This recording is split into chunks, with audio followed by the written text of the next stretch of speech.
What is up, my Squirtleites? It is I, your king, and welcome you back to more Let's Play Pokemon Emerald. In the last episode, we finished up Route 123 in its entirety, and in this episode, contrary to what I said in the last episode, we're not going to be going into the Safari Zone quite yet, because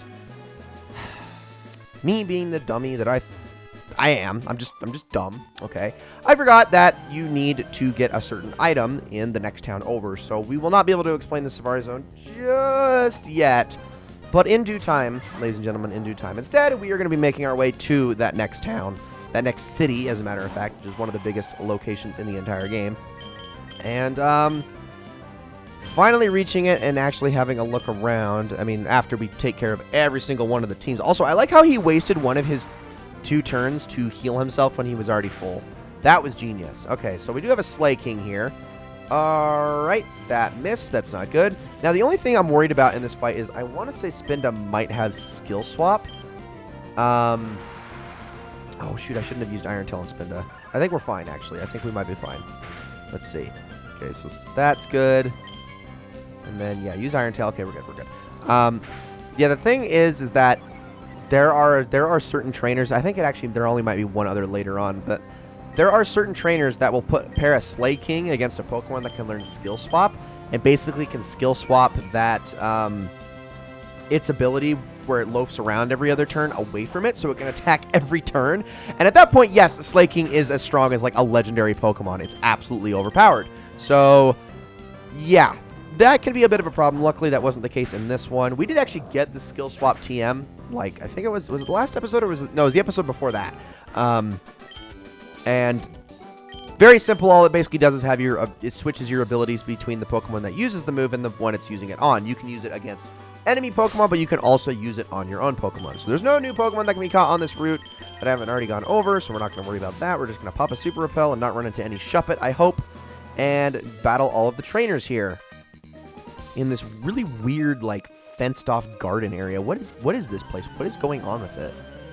I don't know. I'm kind of confused, if I'm being honest.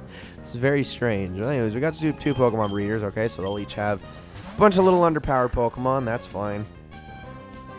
It's not the biggest issue in the world. We'll just slowly farm for experience and just use Headbutt the whole time, because might as well. Probably going to end up one-shotting everything with Surf anyway, considering how low-leveled they are. Alright. There we go. Both of them are dead, and then we'll just use another Surf, right? Oh, wait. They're going to send out the Pokemon first, and then Ghidorah will Headbutt. They did change that in later games. I always forget about that, where all the turns have to be completed before the Pokemon are sent out. But, because that's a little bit unfair, that I could basically take out 3 Pokemon in one turn. It is a little broken. Alright. So there's that. Oh, we got a Tropius. Okay, that actually does make things a little bit interesting. I'm actually going to use Surf. I know it's not going to be the most effective thing in the world, but then we'll use Rock Tomb on Tropius. Yeah, didn't do a whole lot. I'm more concerned with the Shroomish. Oh, I was hoping that would do at least half its health, but it doesn't even do that. That's fine. Rock Tomb should be pretty effective on Tropius, though. Indeed it is. Alright, so there goes that issue. Now we can just focus on the other one. Oh, no, not Leech Seed. Well, if we can blitz through these 2 Pokemon as fast as we possibly can, maybe we'll be alright. Alright, so Shroomish uses that. Let's go with a Facade and a Headbutt. And the Leech Seed is still going to be an effect for the rest of the fight, and unfortunately does not have an effect on Facade. It's a little bit of an issue. Luckily, that thing did not have Effect Spore. And last but certainly least, actually, is Electrike. Alright. Yeah. Leech Seed me some more. How does a Leech Seed, like, how does that work, though? How is Leech Seed able to work with the Pokemon that comes after it? That doesn't make sense to me. It's like, Electrike, how are you absorbing those nutrients? That's what I want to know. You don't photosynthesize or work like a plant. Is it the implication there that... I don't even know what the implication is with Leech Seed, honestly. It's just weird. Anyways, let's grab a Revive. Still got a fair few more trainers to fight here. This guy is definitely going to get in our way. That's okay, though. Still be able to get to that item. I do have a Super Repel active, so I'll be fine. Okay, sir. Hello, old man. Walter. That is such an old man name, Walter. Well, good thing I have the perfect Pokemon for this. Oh no, quick attack. That did so much. Goodbye. Alright. And hopefully, is that going to be enough to put Narina to level 36? It would be nice if it is. I suppose we'll see. Yes! Perfect. Awesome. Good stuff, Narina. Alright, our entire team is basically evened out at this point. In fact, I want to say the only Pokemon that aren't level 36 are Vega and Raiju, and I think Raiju is actually the lowest level. Yeah, we got 36, 36, 36, 37, 35. That is pretty good balance if I do say so myself. All right, let's grab this item. That is a Carbos. Okay, I'm actually going to use all these. So let's give the Carbos to... So I have a... I thought I had a Calcium. No, I don't. Okay, let's... Oh, no, that's right. I gave it to... I used it at the very end of the last episode. All right, let's use the Carbos on... Let's use it on Narina. Narina could use the biggest speed bump. And the only reason I don't give it to Ghidorah is because Dora already has a Quick Claw. Like, he's already either going to be the slowest thing on the field, no matter what, which I'm kind of banking on that, or he's going to go first. It's going to be one or the other every time. So giving him a Carbos is a little bit redundant. Oh, no, a Pikachu! We can't actually catch those yet, but we should be able to relatively soon. Adorable. Now, the thing about catching Pikachu that makes it incredibly interesting is that it can actually be holding in a certain item that makes it very special and very unique in this game. So if you wanted to and didn't want to get one of those early electric types, considering you don't really have a whole lot of options, if you wait for a Pikachu, you can actually be richly rewarded for it. Now, I want to say there's a hidden item up here somewhere. In fact, it's right there. Sweet, got myself a nugget, so that's a lot more money I'm going to be getting when we get to the department store. Is there an item here too? There is. Oh, wow. Glad I checked. All right, so there's a full heal, and now we've got these two to battle. All right, sir. Okay, I don't like that. I got to time this just right. Actually, what am I doing? Oh, I can't. No, I thought I could go around him. I wanted to double battle you guys. Ah, you suck. Frick. Well, I guess. All right, fine. We'll just give Narina all the experience. That's okay. That's okay. Guess it's a good thing, and then we can take a break with Narina for a little bit while we work on the other Pokemon. In my team. All right. Get out of here, please. There goes Manectric. Simple and easy. Would have been so nice to have that in the Mauville gym. Like, are you kidding me? That was like the hardest gym in the entire freaking playthrough. All right, we got a Shift Tree next, so let's switch on over to Vega, who is sitting almost at level 38, getting pretty close, and we'll be right on the cusp after she takes down this Shift Tree here. Let's just use Aerial Ace. I think that ought to do it, honestly. Yep. Good enough. Fly was still relatively weak in this game. It only has a base power of 70, so Aerial Ace is about as good as you're going to get with a flying move. Unless you have Sky Attack, of course, or Drill Peck. Because those moves are disgustingly good. Alright, I dodged you. We're going to grab this item, a Max Revive. And now we can battle you. And then grab some of those Nanab berries down there afterwards. I do know that those are banana berries, by the way. People making fun of me for my Lepa comment, like last episode. I get that the Nanab is an anagram of banana. Lepa was just like the one I didn't realize because I was like, what could that possibly mean? And then it just finally occurred to me that, oh, duh, it's apple. All right. There goes Loudred, and then the next one is a Vigoroth. Again, I'll just use Earthquake on that. Might as well when it's my strongest move.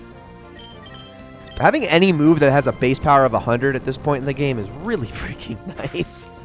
It really is. It's a big help. Didn't kill it, though. Wow, I'm kind of impressed. And that means you're probably going to heal it, too, aren't you? Actually, I don't think you can. No, you can. That's right. You still have the option to attack. Oh, okay. Guess not, then. Because I think with Uproar, you still have the option to attack. You're not locked into it permanently like you are with certain other moves, like Petal Dance. But you can also, like, optionally heal your Pokemon in the middle or something like that. I think you can. Total Humiliation? Yeah, okay, whatever. Yeah, I'll fight your Slacking and Exploud later. All right, let's grab these berries, please. Thank you. And this one as well. There we go. All right. So now we have finally made it to Lilycove City, everybody. Welcome one, welcome all. Oh, this place is a wonderful little city. There's so much going on here, too. So many different things to go over and talk about. So many different places to visit.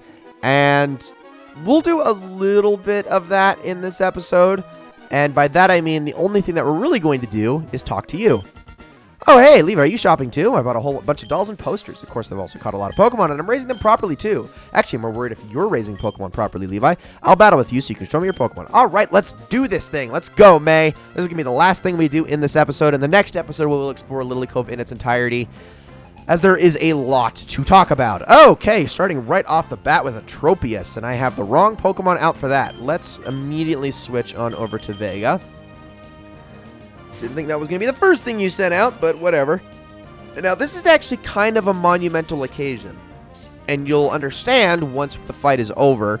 But, yeah, just remember that this fight, I mean, it's kind of sad. It kind of sucks, but it's also kind of cool at the same time. So, Vega should hit level 38 from this, even with the shared experience. Right? Yes, indeed. Okay. That's good stuff. Always have Vega as a backup plan. Now, let's give Raiju some of that much-needed experience, since he is the most underleveled member of the team. Although, won't be for very long, because he is going to be very overused in future areas.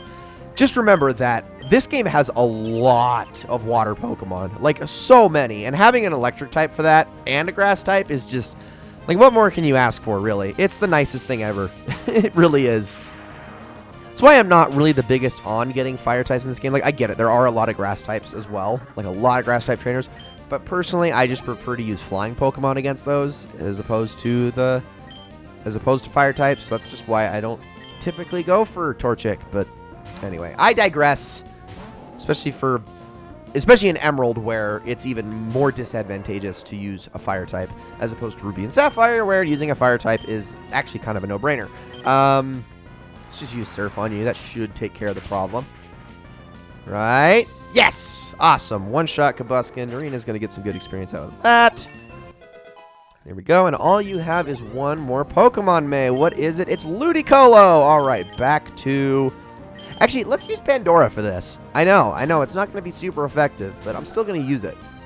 Still going to use Pandora. Here we go. All right, Ludicolo. So for you, I have a... let's just see how much one Shadow Ball does.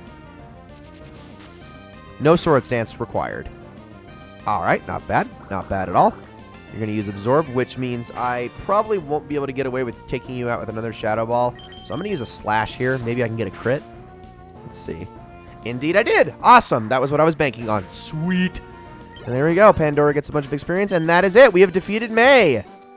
Remember the battle I had with you, Levi, on Route 103. That battle helped you become this strong, didn't it? And we beat her. She's done. Thinking of going back to Little Root soon. I've caught a decent group of Pokemon, and my Pokedex is coming along. So I'm going to go home and show my dad. What are you going to do? Collect all the gym badges and take the Pokemon League Challenge? Well, while you're collecting badges, I'm going to work on my Pokedex. I'll complete it before you. See ya. And that is the last time we will ever battle May.